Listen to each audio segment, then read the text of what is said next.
Sensitivity can have a massive impact on your aim. Being the most talked about aspect of aim, why do people constantly change their sensitivity? Ask yourself this. Do you think changing a value is going to make you a good aimer all of a sudden? The truth is, you're being lied to by the people who just want your views, who clickbait you instead of giving you an actual solution. But that's not how we roll. How do I know this? Over 1,000 hours in Aim Trainers, Faceit Level 10, and countless more hours in FPS titles. I was sadly cursed with naturally bad aim, and I've been forced to break it down ever since. That's how you find the truth. And through my aim coaching, I've gotten even better at evaluating what people's mistakes are. So, why won't changing my sensitivity work? I'll give you this analogy. If it ain't broke, don't fix it. Change one value and then you ruin another. Let's say you decide to main Valorant. Coming from a faster sensitivity in Call of Duty, you naturally think it's a good idea to slow it down. That's where our mistakes lay. We choose a sensitivity that either works only for Valorant or only for COD. But in reality, when switching games, we should see, why isn't my original sense working? It might be too fast for me to remain accurate, so instead of changing that value, what's stopping you from working on that accuracy? Do you see that mentality difference? Instead of hiding your flaw, you fix it.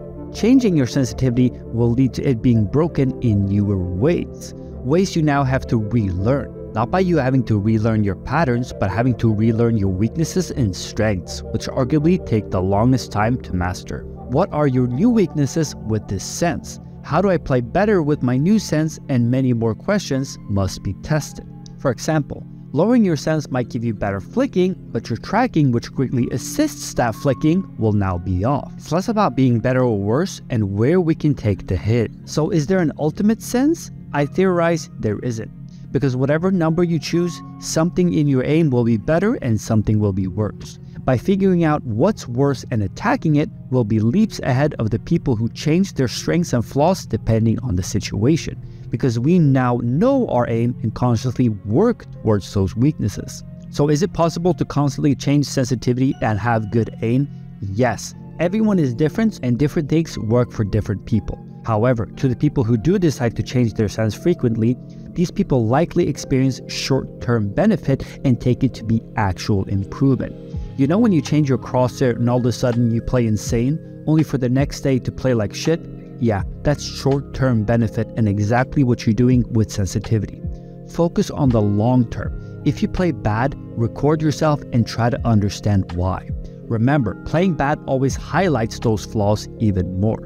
I'll give you an example here. Kovacs Lover 69 just played a tracking scenario with 20 centimeters per 360. He felt it was great for him, but later on he plays a static scenario, and during this, sensitivity now starts to feel way too fast. So what does he do? He lowers it to something like 40 centimeters per 360 and starts feeling good about his aim again. What our friend Kovacs Lover 69 doesn't know is in-game, you can't really make those adjustments mid-fight. You're essentially cheesing the scenario, making it easier due to your natural flaw in static just to feel good when you hit a new high score.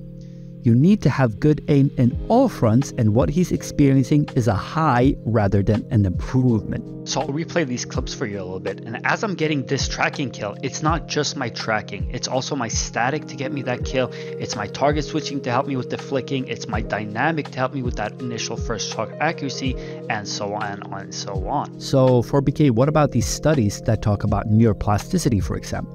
Well, for this, I want to give you the raw information and let you decide for yourself. It's important to remember that these studies are essentially all referring to real sports. It's, however, not wrong to take them into consideration.